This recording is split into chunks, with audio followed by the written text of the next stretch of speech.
আসসালামু আলাইকুম ওয়া রাহমাতুল্লাহি ওয়া বারাকাতুহু। আমি একটু বার হচ্ছি বাড়ি থেকে। তো সামনে আমাদের মাদ্রাসা, এটা মাঠ, এখানে ফুটবল খেলা হয়। আর ওদিকে সব স্কুল, বড় স্কুল, ছোট স্কুল, সব স্কুল।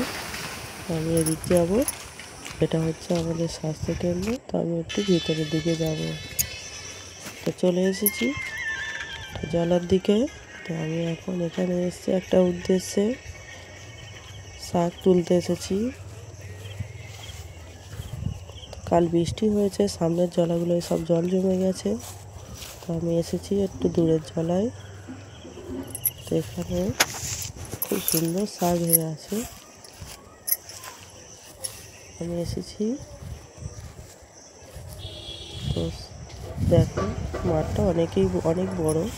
তো আমি পৌঁছে গেছি। এই শাক কত সুন্দর লাগছে। তো আমি তুলতে বসেছি। শাকগুলো খুব সুন্দর দেখতে। চলে এসে আমার হাজব্যান্ড ভিডিও করতে। তো দেখো এখানে প্রচুর শাক হয়ে রয়েছে। তো শাকগুলো তুলতেও ভালো লাগে। এখানে দেখো আমি আবার দেখাচ্ছি, এটা কলমি শাক। তো আমি এই কলমি শাকটাকেও